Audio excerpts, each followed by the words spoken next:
have a nice seat, and I hope you enjoy listening to this podcast. Thank you. Yeah, thank you. Yes, before we delve into the topic is how sugar kills your health.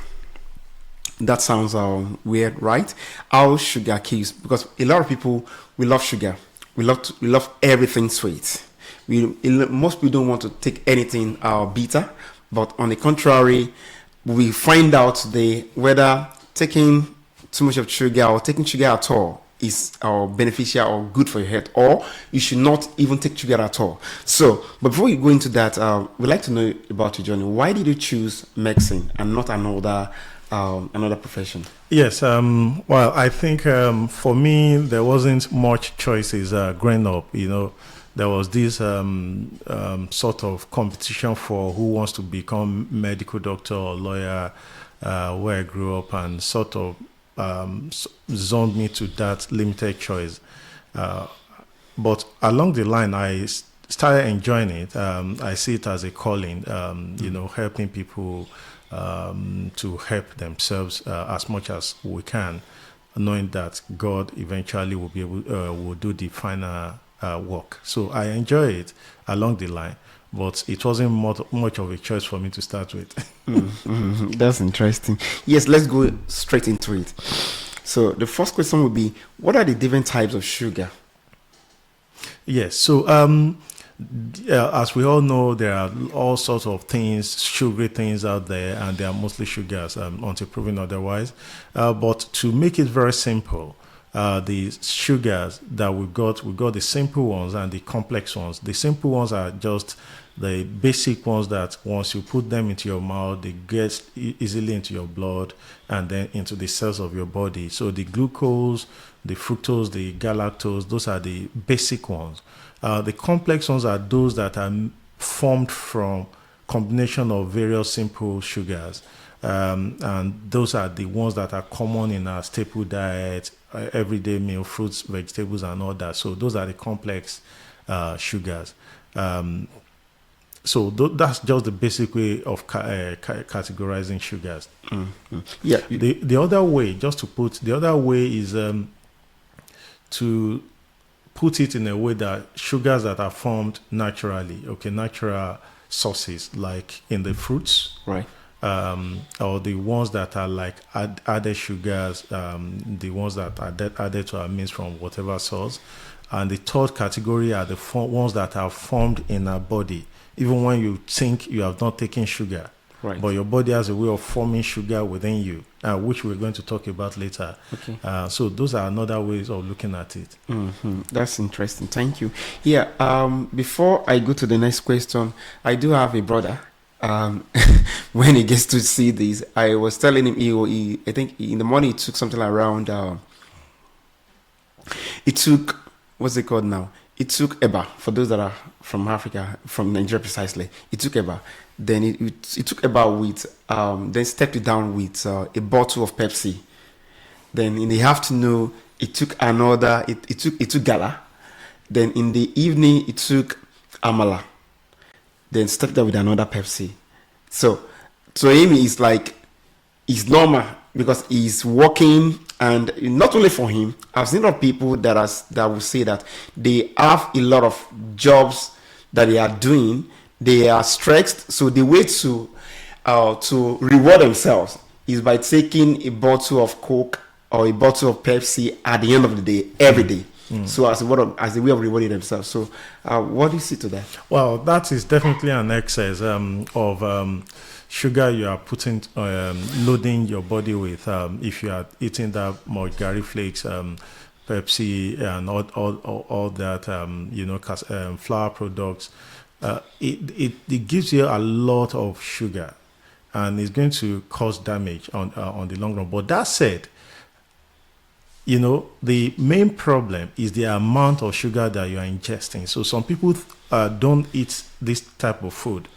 Take, for instance, beans. We all think beans has got lots of proteins. Right. But if you look at the content, it's got a high amount of carbohydrates. So if you eat it in excess, you're actually eventually loading your body with a lot of sugar.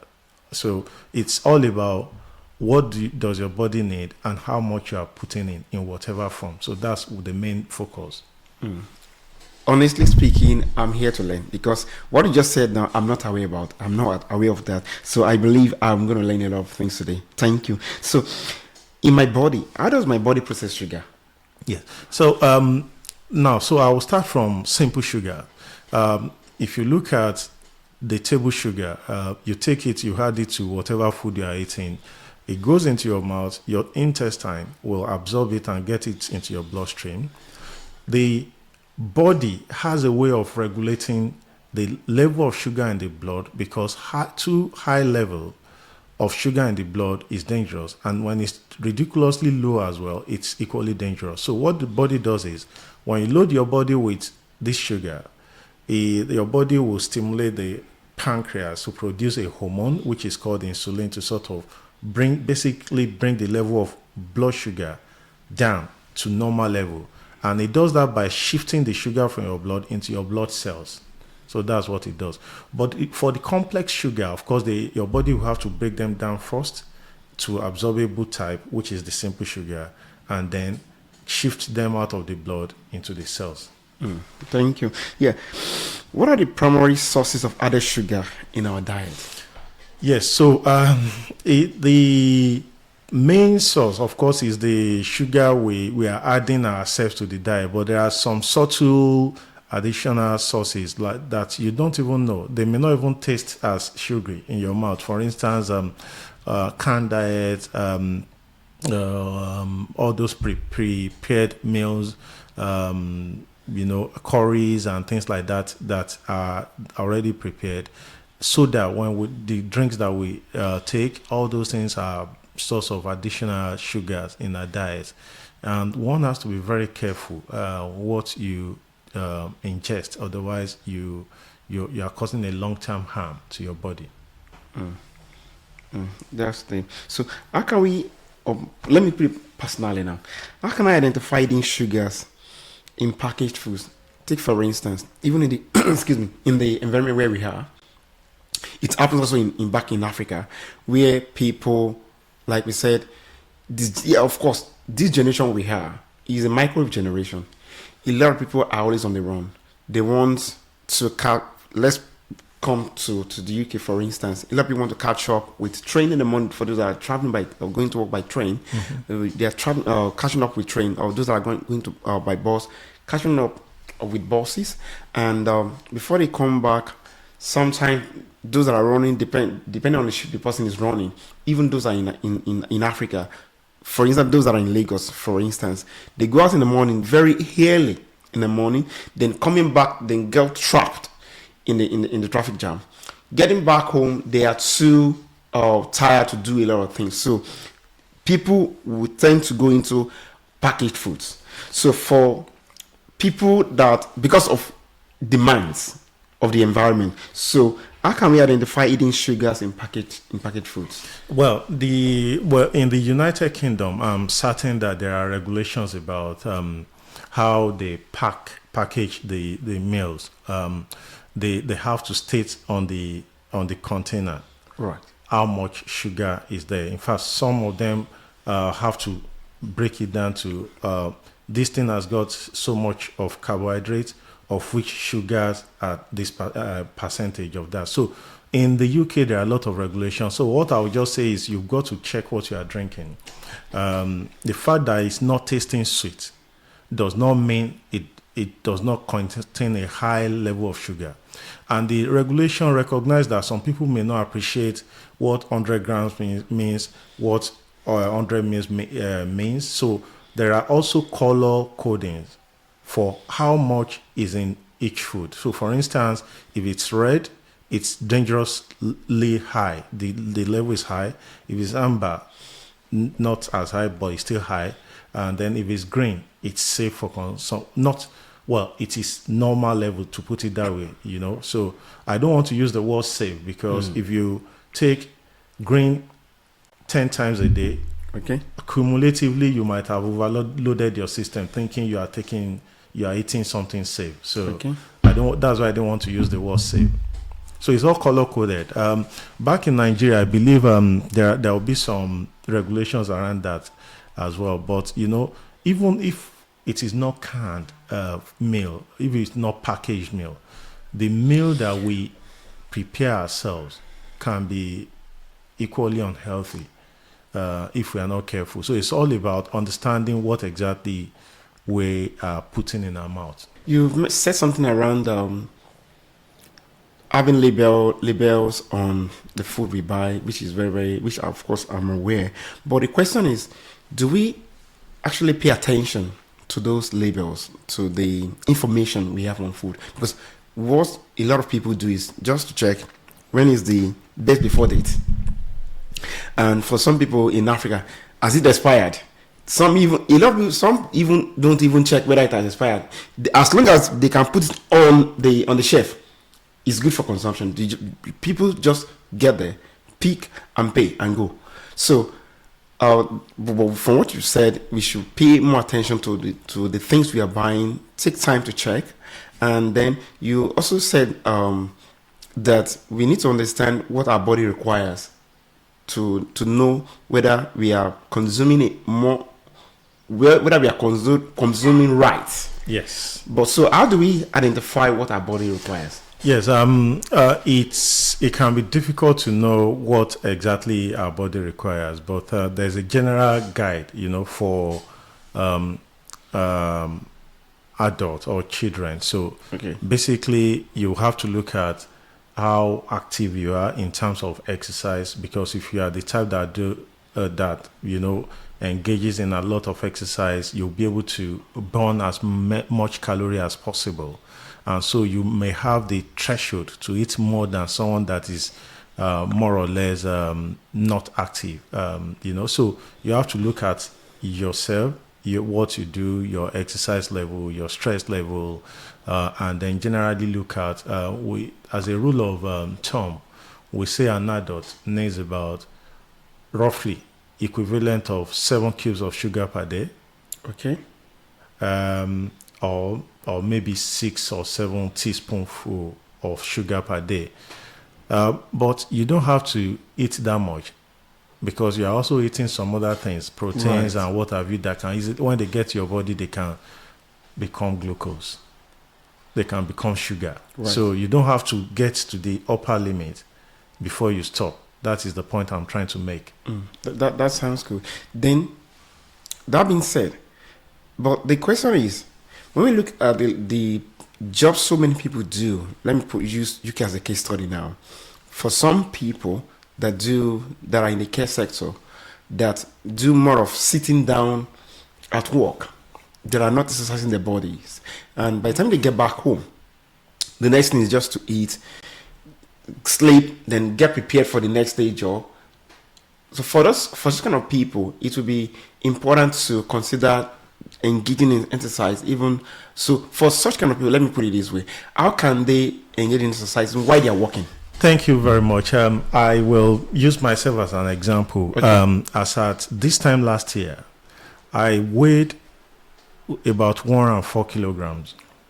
And I knew within myself that I wasn't as active. The main reason was because of the nature of my job. You wake up very early, go to work, and you come back late. I'm the type that I don't like eating in the morning. I still do not like it. It makes me feel very not right. But, I'll come back in the evening, eat the first meal. And then because I'm a late sleeper, I'll eat the second meal. So I was eating only 2 times per day. But I was eating late into the night when I would sleep over it, and my body had just too much to deal with. So I was accumulating it. I'm still eating 2 times per day now. I do lots of exercise. My weight has dropped from 104 to 86 now, 85, 86. And so it's just about you understanding yourself. I still eat as much as I was eating that time, but with more exercise and then timing of the eating. I eat when I'm active. Not when I'm about to sleep. Right. So that is what I mean by you need to understand yourself and exactly what your body needs. That's good. So what are the immediate effects of sugar consumption on our energy levels and mood? Yes. So if you imagine how you feel when you drink cold Coca-Cola or Pepsi, you feel calm, you feel relaxed and all that. So in the immediate term, you feel very happy that you have that sugar in your body.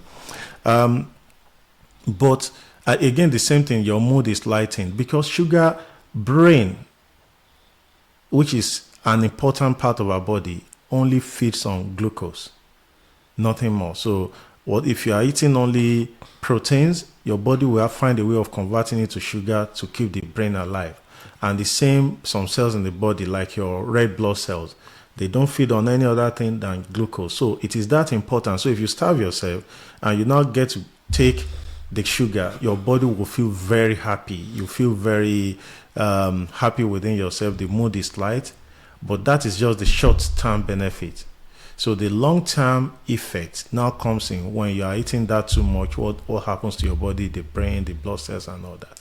Oh, okay. That means what we eat can actually determine our disposition, like whether we are happy or we are sad. Absolutely. So if you eat well, right, if you eat right, you will be very happy within yourself. There have been lots of evidence from research that if you eat well, you even your mental health improves. The evidence have shown that some anxiety, depression, and all that, they can come from not eating well too. So if you eat well, you feel well within yourself. If you eat the right amount of sugar, if you take the right amount of sugar that your body needs, you feel well within yourself. If you take too little, less than your body requires, you cannot be happy with yourself because your body just needs to get that sugar. Does that make sense? Yeah, it does. And that's why when you see people that that are fasting, or fasting, before the body switches to producing sugar on its own, there's always that fatigue or weakness or being moody and things like that come there because of the lack of sugar, until the body now senses that this person is not feeding me. I need to start creating sugar for my own. That's when they start feeling better. Right. So the reason why some people are actually either shouting on their wives or shouting on their children is not actually because sometimes some people, they have money. But because some people say, when you see daddy shouting, it might be because maybe his salary has not dropped. And it may not actually be because salary has not dropped, but because daddy does not understand how his body chemistry is. He's not actually eating what you make him happy. And that's what is actually causing it. So thank you very much. So I believe someone watching will be able to adjust what the person eats that can make him more happy. Absolutely, yeah. Yeah, thank you. Yeah. So can you explain the concept of sugar rush? Yes, sugar rush. I just mentioned briefly how you feel when you take sugar. Okay, so when your body needs sugar and you give your the body that sugar, for the first 30-40 minutes or thereabout, you feel so happy within yourself. Your mood is light, and that is what we mean by sugar rush, because you've got that sugar in your body is very happy. Some have said is a myth. I sort of agree in a way, because if you look at I think is about the taste, really. If you look at alternatives to sugar that are sweet, if you take them, your body might feel the same too. You feel your mood is light and all that. But yes, I agree, sugar rush is just feeling good for 30 minutes or so after taking sugar. So how about sugar crash? Yes, so of course that is what follows after the rush. Okay. So after the rush, it's like it's got an expiry time. Right. So you take the sugar, your body quickly picks on it, and you're happy. After that, you are left with, back to being moody or being yourself or being unhappy. That's what it means by crash. It just means that your body has sort of brought down again the high level of blood sugar to normal level, right, that it was before. Okay, thank you. So how does chronic high sugar intake affect our overall health? Yes, so thank you for that question, because I think this is and this is one of the main reasons we're having this discussion. Okay. So when we talk about our overall health, I mean we are talking about everything about the person, the mind, the body, and even the spirit. We are Christians, so we can talk about the spirit. So if we talk about the body to start with, I can tell you that persistently high level of sugar in your blood affects everything from the head to the toe. So if we are talking about persistently, I mentioned something about the red blood cells needing blood sugar. Right.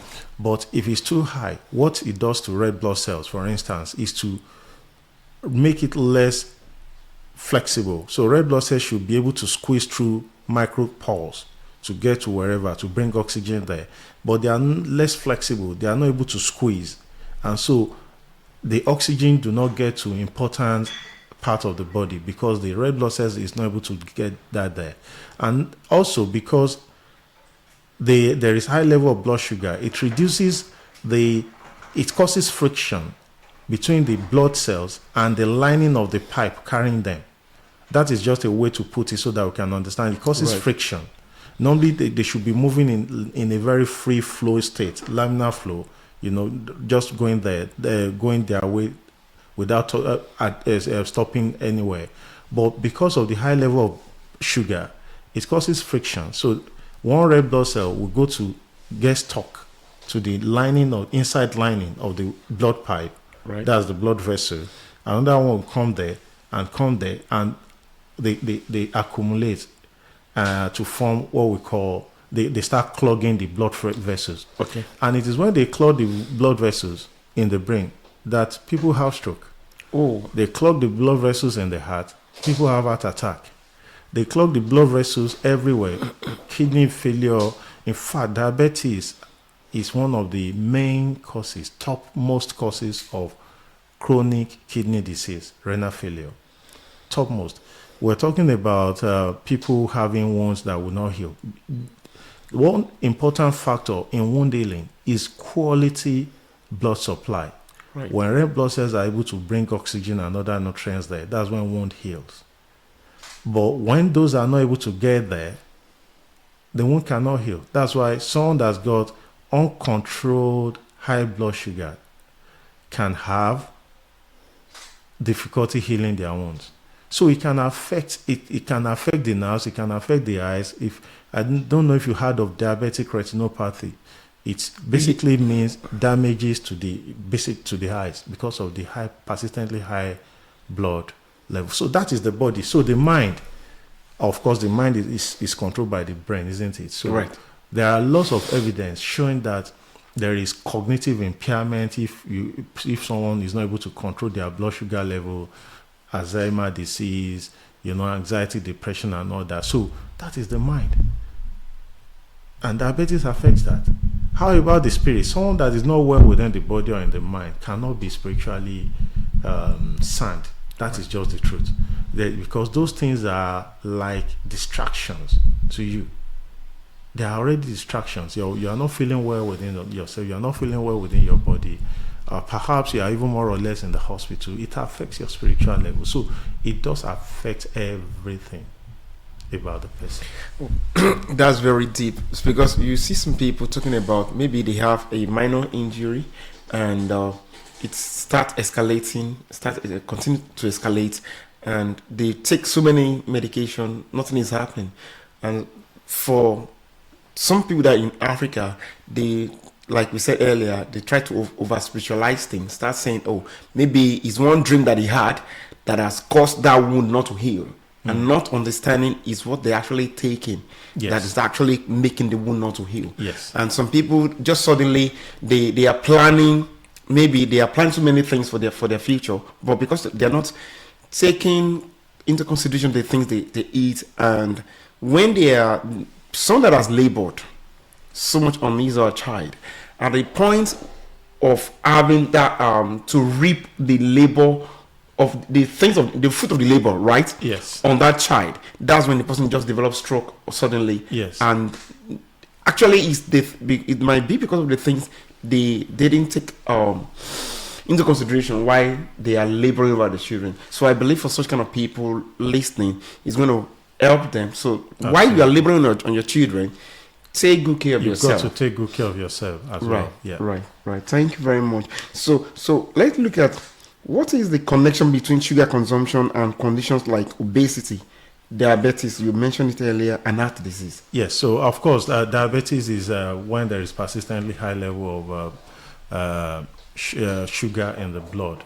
So that is just the primary thing.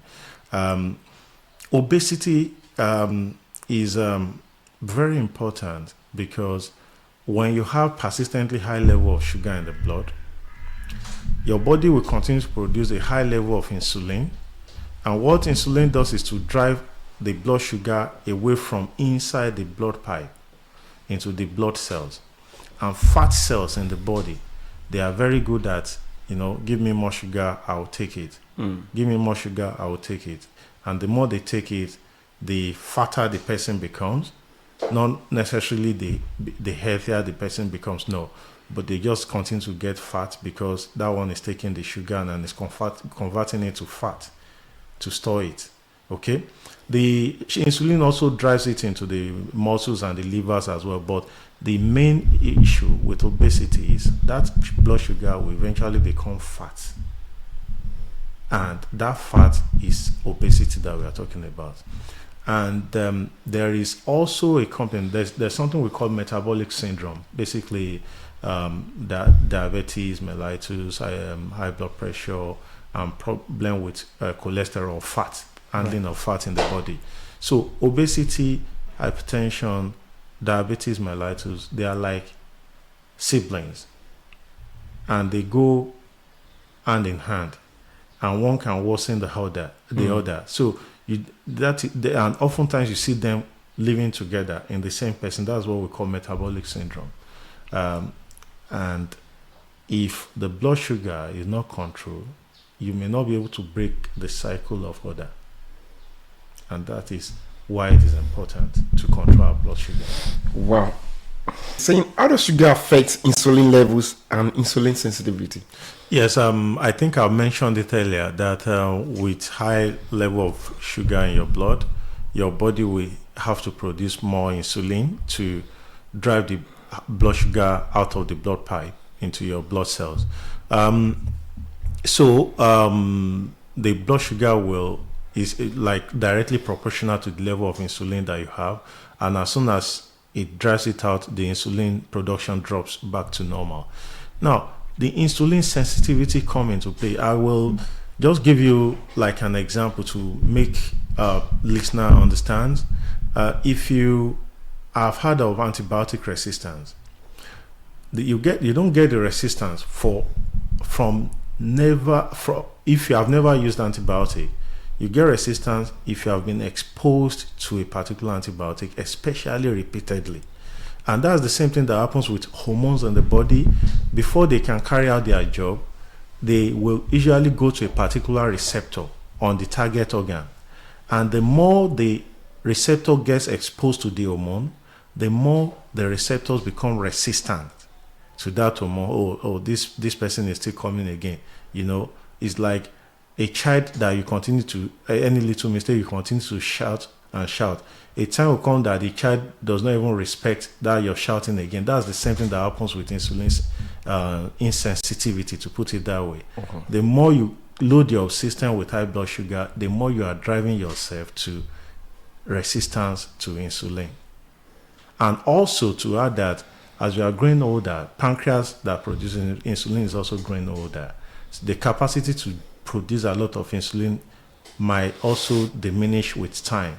So the little insulin is producing, you are now overloading your body, and now you are now becoming resistant to it. So that's why, on the long run, the main thing is to control the sugar that goes into your body.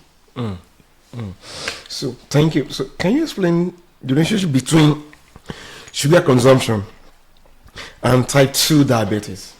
Yes. Type 2 diabetes is just high blood sugar, isn't it? And it's often due to the fact that the insulin is not adequate. It's to handle the level of blood sugar. And it has to do with what we talked about, resistance to the available insulin, not producing enough and all that. So it's just type 2 diabetes just means your body is not able to handle the sugar that is coming into it. That's all. Some people will say, I am not thinking, because when you ask some people, they will say, they've got maybe heart attack or they've got depression. They will tell you, I'm not thinking about anything. I have money. I have good people around me. But then, how does sugar... let me ask. Can sugar have impact on our mental health that will make people to start having depression or having anxiety? Definitely, yes. If you look at some documents in the United Kingdom, I've come across some of them. There is evidence that sugar affects cognition. It can lead to anxiety and depression. So, and to also correct things, like when people say I don't think about things and yet you have heart attack or high blood pressure, it is not true, because it's not just about what you are thinking that is causing those things. It's about many things. We've talked about blood cells clogging the pipe, and that can cause heart attack. So you don't have to think about anything. But if you are eating things that will make your blood cells to clog the blood pipe, you can have heart attack. So that is what people need to get clear. Sugar is dangerous for the mind. It can cause anxiety, it can cause depression, it can cause memory impairment. It can affect how you respond to stress. It can affect your stress response. It can affect your immune response. Your immunity to subtle infection will become impaired. It damages the whole body. That's what it does.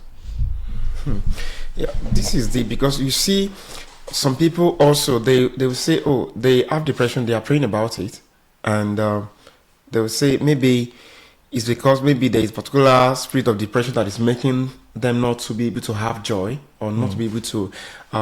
People say things that are amusing, but they are not responding, not actually understanding is the things they actually consume that is killing their joy, not actually one particular spirit somewhere that's actually killing the joy. Yeah. And to even add to that, there's a lot of information on diabetes in the diabetes.uk or something like that. There's a website like that where you can get all this. There's evidence that if you cut down on your blood sugar consumption, if you increase your exercises, it improves your mental health. You see all those things, depression that you think is not going away, you just suddenly realize that you've come out of depression by just modifying your diet and modifying your exercise. That's good. So how does sugar contribute to dental issues like cavities and gum disease? Yes, thank you. It damages that as well. I'm not a specialist in oral medicine, neither am I a dentist.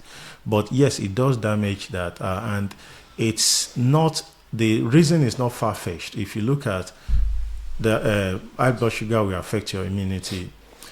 Mouth is one of the dirtiest part of human body, mouth and the anus. And there are a lot of bacteria here that if you don't, of course, clean your mouth, you're going to have trouble. Now, if you are now giving them sugar, they are cells too, like human cells, and they need sugar to thrive. So if you continue to give them sugar, they will continue thriving and continue to damage the teeth and the gum. So cavity, gum issues, gingivitis, and all that, you can easily get it. In fact, most of the times when they want to culture, get bacteria in the lab, they give them things like food, glucose, or whatever they can thrive on. And that's basically what you are doing when you are eating sugar. You are giving them what they feed on, and they will thrive there and cause problem in the mouth. So it's not far-fetched, the reason.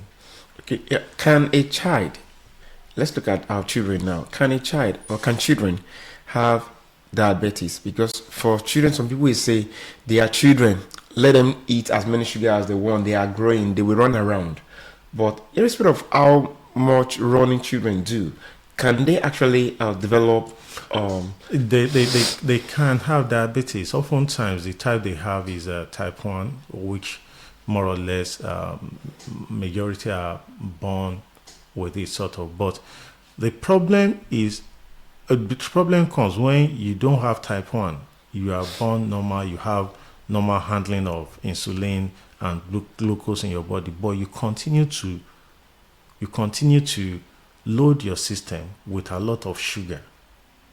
Over time, the pancreas producing insulin, or the insulin, will become exhausted. It's like driving a car perpetually every time, not servicing it. At some point, it's going to break down. So that will break down.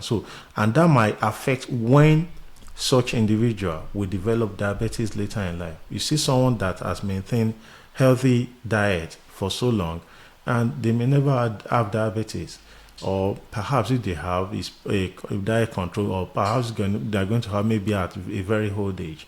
But you see someone that has not been so disciplined in handling sugar, then they're having diabetes maybe in the 30s or in the 40s or in the 50s, so early in life. So that is what I mean by, even though children may be able to metabolize, they will do exercise, but the more you load them, the ice cream and the chocolate and the sugar and the drink and everything, the more you are exhausting the insulin production.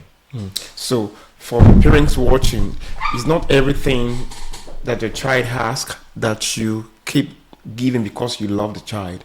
Because it's not just about, you don't show love to them by loading them with sugar, thinking you're actually showing love as a way of helping them. Yes. You can actually be damaging their health through the things you give to them. Thank you. Yeah. So what steps can we take? Let me say, for instance, myself. What can I take to protect my oral health while still enjoying our sweets? Well, your sweets, what you are enjoying, you have to be careful, because how did the Bible put it? There's a way that seemeth right, right, but the end thereof is destruction. So what that thing that you think is sweet may not be eventually good for your body.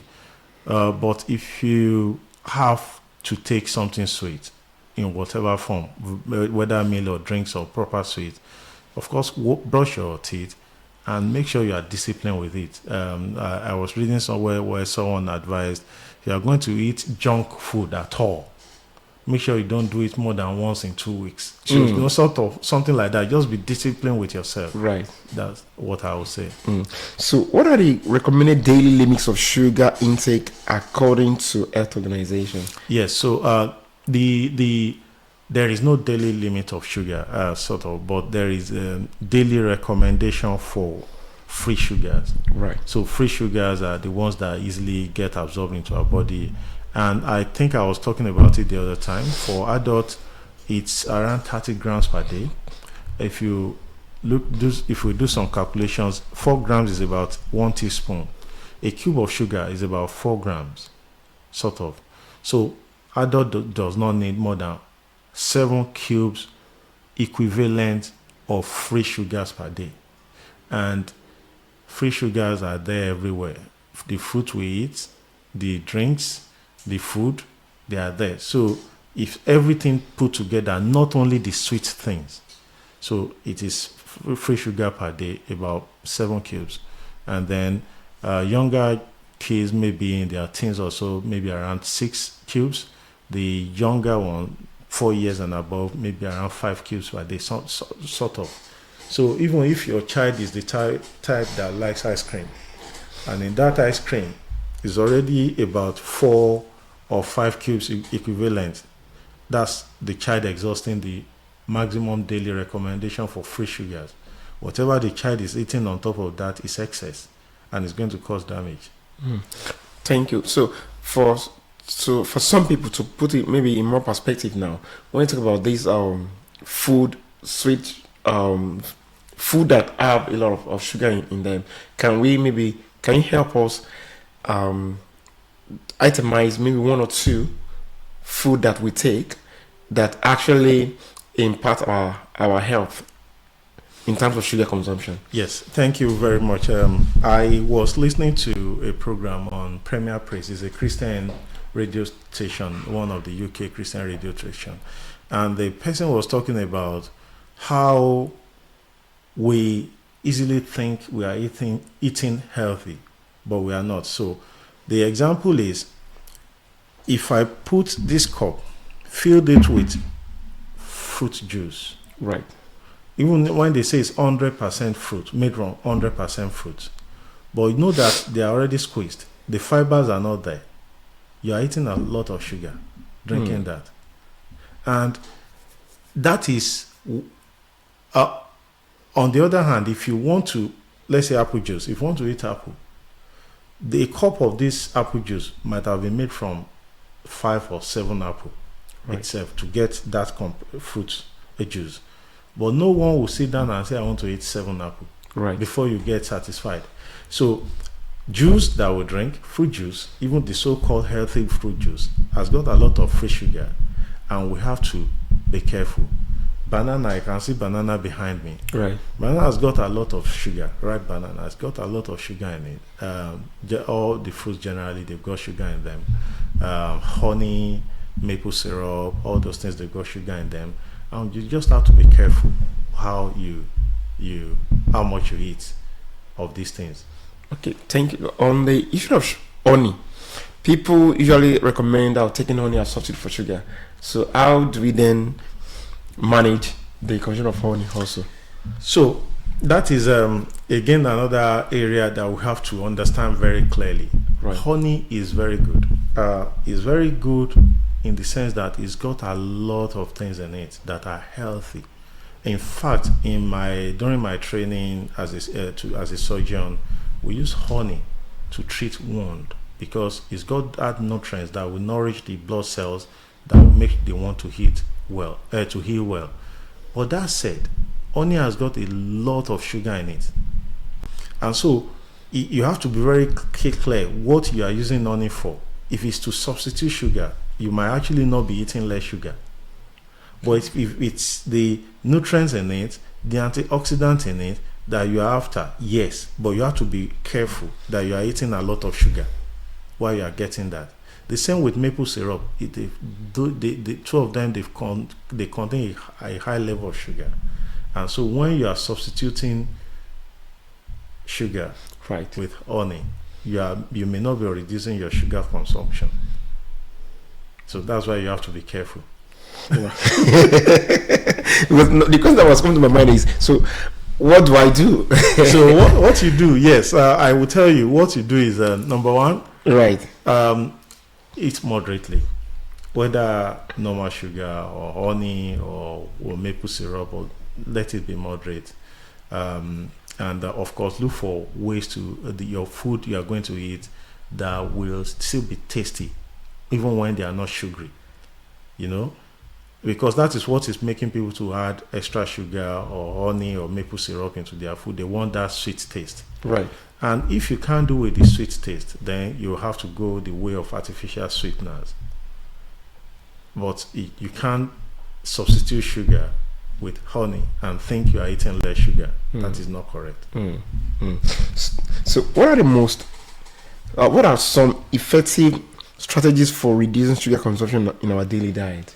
Yes, I just talked about going the way of artificial sweeteners. They are usually low-calorie sweeteners. I don't know about Nigeria, but in the UK, there are about almost 10 of them that are allowed to be added to the food. They are low-calorie. They sweeten the food. Okay. And they use them in most drinks now. The soda, Coke, Diet Coke, and all that. So you can go that way. Of course, you can cut down on whatever you are doing now and do exercise. Okay, just it is getting used to, and sometimes it's a thing of the mind. I like to have my bottle of Coke. It's until there's a problem. If there's a problem, you forget about bottle of Coke, isn't it? Right. So it's a thing of the mind most of the time, and it's about discipline. It's about you disciplining yourself. This is what I want to eat. If I eat more than this level, it's going to be too much, and that's how you can overcome this. Okay. I'm an example, so I can talk about it because I'm not just a doctor. The past year, I've had to watch what I eat, and I can tell you that you sort of get used to it, and because it improves your mental health, your physical health, you don't want to stop. You don't want to go back to eating junks. That is just the truth. Thank you. So, what are some common sugar substitutes? I think you mentioned one earlier. And how do they compare to sugar in terms of health effects? Yes, so the artificial sweeteners, I can talk about them. There is presently, I know people have got lots of concerns about whether they are safe for body, whether they can cause cancer and things like that. It is absolutely not true. The ones that are approved for use in the UK have been well studied. They are safe, they are low calorie, they don't increase your sugar level, they don't cause cardiac health, they don't cause cancer. So, of course, there's still an ongoing research on them, but that is the latest thing. You can have them. Saccharin is also one of them. Saccharin, aspartame, and things like that. They are all a whole panel that you can use. Of course, the other alternative that you can do, I've talked about it briefly, is if you like fruit juice, eat the fruit. Right. Instead, and drink water on top. If you like it cold, eat the fruit and drink cold water on top. You still get the same level of satisfaction, but without loading your body. And if you are the type that like the soda, carbonated drinks and all that, you can add a little bit of fruit juice, dilute fruit juice with sparkling water or what have you, and then to give you the same feeling. And you are not loading your body with a lot of sugar. So there are many things that you can do. Vegetables, you can eat lots of vegetables. They give you the fiber, they make you feel full, they give you the satisfaction. That is, your body would not be asking you to put something more in your mouth. So you can load your body with vegetables. Lots of things you can do. I'm really learning today. Thank you very much. So what are some myths about sugar I need to know about? The myths, maybe I'm not too clear about the question. Okay. You mean what like wrong things people say about sugar that are not actually true? Yes. One thing, the first thing that comes to my mind, and I talked about it when I started, is about the fact that people have the opinion that if something is not tasting sweet, it does not contain sugar. In fact, where we've come from, you see people taking alcohol, beer, because it's bitter and they think they are not eating sugar. They won't tell you, drinking Coke, that, you are drinking jedi. Right. There are things that will cause, that is too sugary and things like that. But I talked about complex sugar. In those alcohol and beer and what have you, they have complex carbohydrates. And by the time your body breaks them down, it breaks them down to several of those sugar that you are trying to avoid. So if you say you are eating gari, eba, by the time your body metabolizes that, you are going to get so much more than a cup full of fruit juice in your body. So the fact that it's not sweet does not mean it is not sugary. If it is carbohydrate, it is sugar. So if it's eba, if it's gari, if it's yam, if it's fufu, if it's what have you, if it's anything sugary, it is anything carbohydrate, it is sugar. And that is one misconception that I want to clarify here. And the other misconception is that people still think, especially those artificial sweeteners, once you put it to your mouth and it's sweet, you are eating sugar. No. These are no calorie or low calorie sweeteners. They don't add anything to your body. And the third thing is that people think when they are eating and they put, because I've seen some people like that, especially the ladies, they will tell you they don't eat sugar.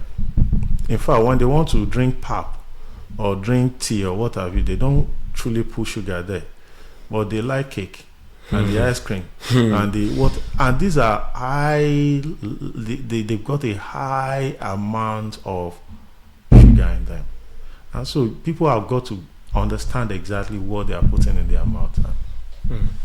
So let me still ask this: what are some natural alternatives to refined sugar? You mentioned something around now, honey, maple syrup, yeah. Then are they healthier? Healthier in the sense that they've got lots of nutrients in them, antioxidants. They are very healthy, better than table sugar. Okay, but they've got a lot of sugar in them as well. So it depends on the perspective you are looking at it.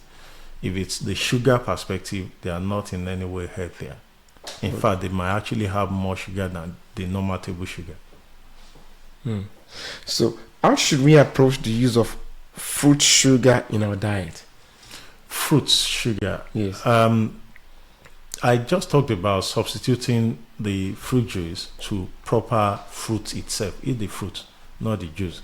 Some of us like even smoothie. That's a high level of sugar content because they've got lots of things blended together, and they can be so satisfying. We talked about sugar rush the other time. They can be so satisfying that before you realize this, you have finished a liter bottle of smoothie or fruit juice.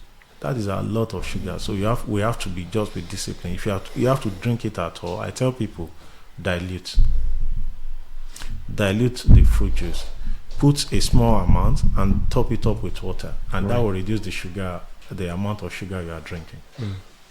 Thank you very much. So what are other things around sugar that you would like to share that if people actually work around it, it will help their health?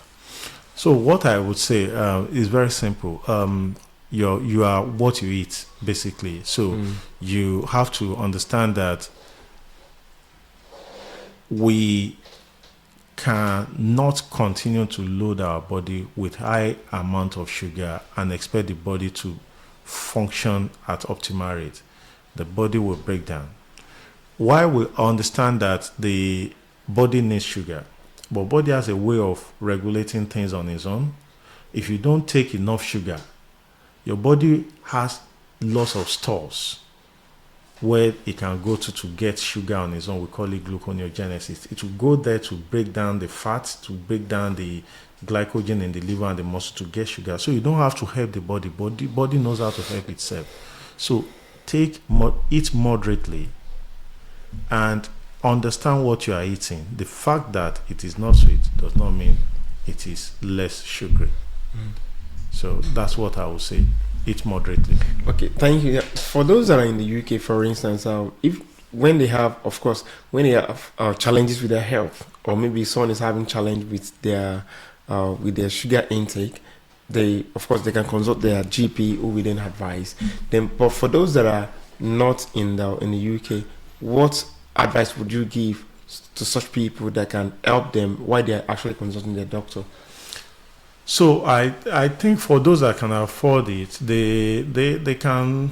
In Nigeria, for instance, you can have a discussion with a nutritionist if you can afford it. But what I would say is, no matter how busy you are, you have to create time for your own body. No one is going to do it for you. And creating time for your own body is understanding what you eat, understanding that your body needs exercise. The truth is, when you exercise, even if you have overloaded your body, you are going to burn it. You are going to burn the calories, so it helps. And the third thing I would say is, when you have issues with your health, especially blood sugar problem, diabetes, don't over spiritualize things. You can pray about it, right? But while you are praying about it, seek help and seek appropriate help. Believe me, I practiced in Nigeria before I came to the UK. I've seen not just people over spiritualizing things, diabetes, or let me go from one Orioke to the other. Yeah, I've seen that happen.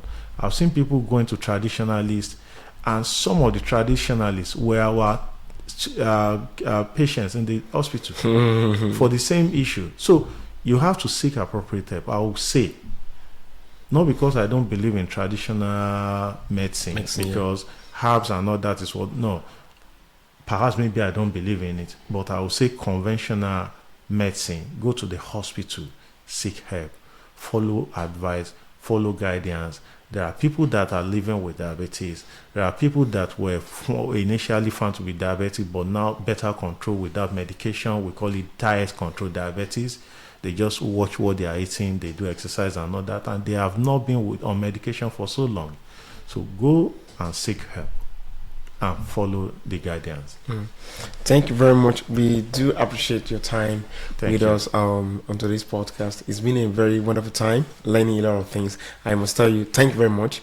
I've learned a lot of things that I didn't get to know before now, and I'm grateful for that. And I also believe that people that are watching us too, they'll be able to learn things that can improve their health and make them happier, make them better people in future too. Yeah, Thank thank you very much. It was my pleasure coming on this program, and I would wish above all things that as we are all prospering, that we also prosper in health. That is what the Bible says. So it is my prayer that as men that have problem, God will heal them. Amen. And it is also my prayer that God will give us the understanding to Amen. know that there have been solutions to the problems. We just need to take actions. Thank you. I do appreciate that. Thank you.